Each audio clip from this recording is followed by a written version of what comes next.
So a few nights ago, it was Halloween. We did the whole thing here. The night before, we did the Halloween live stream, and I dressed up nice for you. You remember that? The night before that, Furt and I were invited to a Halloween party, gathering, and we did not know anybody at the party except for the person who hosted it.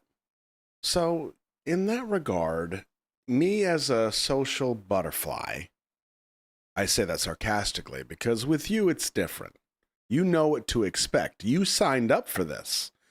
The people that don't know us, that's a little different. So I get a little weird. I get quiet, right? So we're getting ready for the party. And Furt dresses up and she's got the makeup, she's got wings, she's going above and beyond. And I'm standing there in the fireball outfit, which you've seen, and my Geno boxers, which nobody else at that party is going to understand why I have a Korean man's face all over my butt, especially to go with the fireball thing, right? So I'm standing there and I'm like, I'm watching for get ready. And I'm thinking, damn, I feel bad, because like she's a social butterfly. I'm not the social butterfly, but I don't want her to like come in and then like the doors open up and everybody claps because the makeup is incredible. And oh, she's so beautiful. And then like deer come out of the woods and birds fly to her. And then here I come sweaty because this thing is 1,000 degrees and my face is sticking out of the hole and my hair is stuck to my forehead because I've been sweating for an hour and I've got Geno's face on my butt. It's just gonna be weird. So as I'm standing there watching her get ready, I'm like, I can't just go as a fireball bottle. That's unacceptable. I need to put in a little effort. So I start running around. I see the maid outfit, which you got you won that one. I was certainly not about to show up to this party as that. So I thought about Sailor June. And I was like, nah, that's a little snug right now. I don't want to be that guy. So at one point I was running around, I was wearing my G Idol shirt. Okay. And I look in the mirror as I'm running by and I see the shirt and then I look, G Idol. Huh. I start thinking and my brain starts going, and I was like, oh, I got an idea. So then I grab my RM sweatpants. I got my G Idol t-shirt on. And I was like, I'm going to be a K-pop fan. I'm totally going to be a K-pop fan. That's perfect. I have all of the things. I have all of the things known to man. I can be comfortable. I get to talk about K-pop all night. It's kind of perfect. So then I get my Crocs. My Crocs have, thanks to Joyce, of course, give me like BTS pins and, finger heart pins. So those are on there. And then I got bracelets. I've got the lanyard of all the keychains known to man, all K-pop. And I put like photo cards in my pocket. I've got the bunny ears on. I've got the Koya, hair clips in. Yeah, I was totally just being myself, but they don't have to know that, right? So I get all this on and I started to bring the army bomb, but then I was like, I don't want to lose it or break it. That's just unacceptable. So I grab all that and I get enough together, like bunny hat, with the ears and everything. And we go. So let me also preface this with that wasn't enough. We knock on the door. The door opens. The hostess says, "Oh, hey, well." Now, let me also tell you, this was not just a smattering of people that this person knew that we did not know. This apparently was like a big work event for a bunch of like important people. There were like local politicians, there was like council people, and here I come dressed like that, okay? And also carrying cardboard Junie. Full size cardboard Junie. So when I walked in looking like that and carrying a random Korean man to them, the place just kind of went, huh.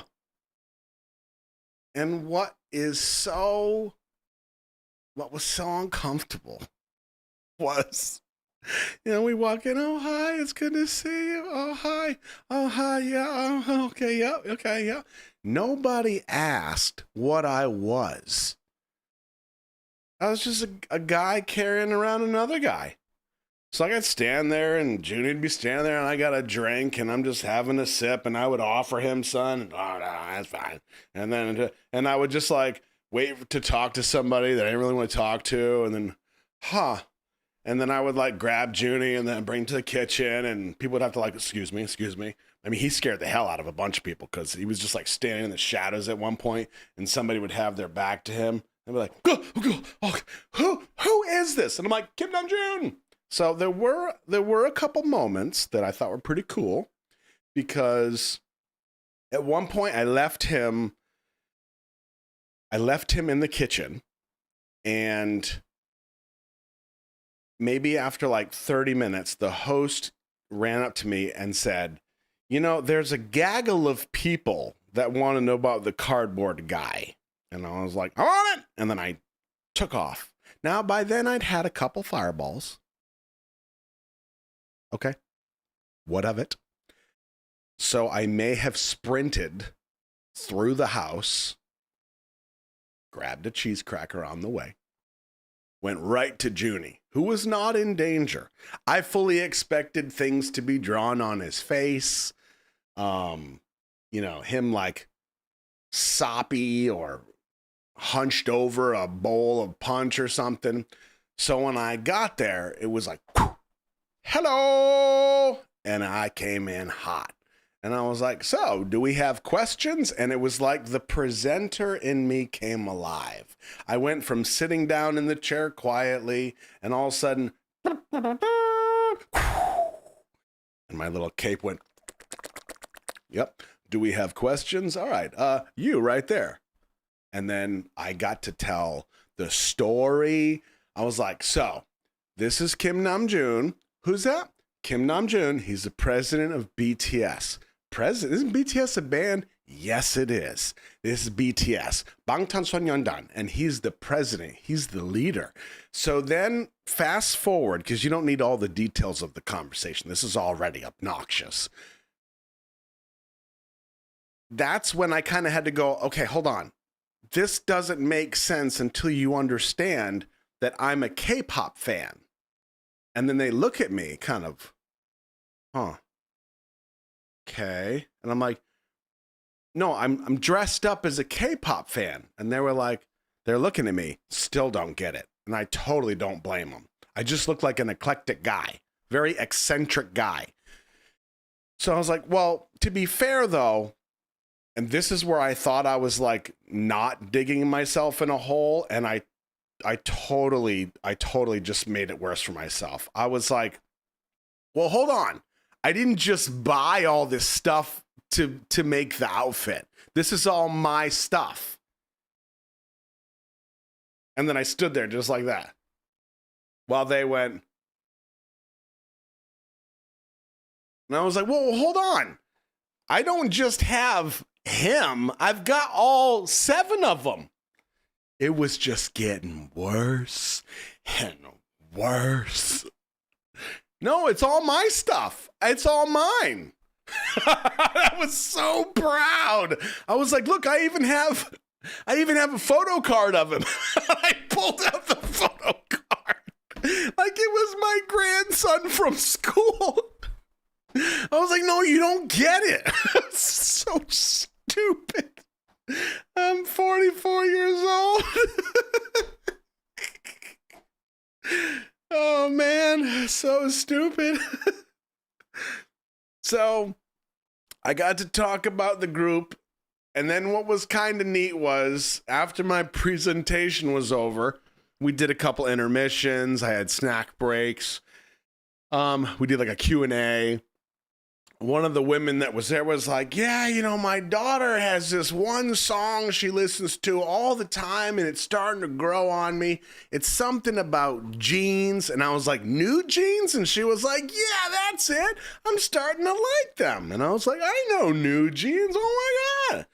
So fast forward through the night, I have a few conversations with people that were not in the presentation, so they have no idea who I am, okay? And here's where it gets a little extra awkward.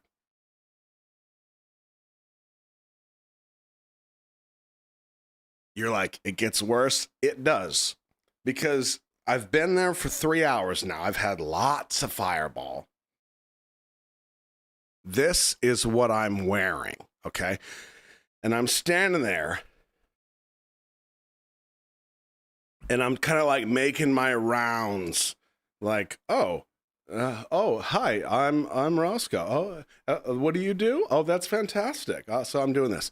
I'm not realizing that while I'm standing there, and I'm like, I'm kind of uncomfortable. You know, like you stand there and you're like uncomfortable, so you're like crossing your arms, but you're like, okay, I can't do that because then they know I'm not really listening. I stood there and I was like this.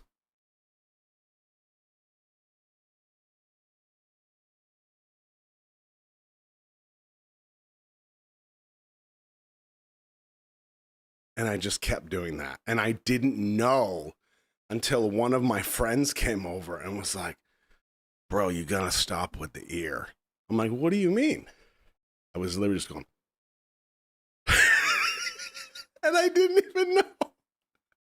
I was having like a full serious conversations with like council people and big realtors, and I was like, oh yeah. What an idiot. But I think it was just made a little bit more awkward with the slow. That's what you get. Oh man.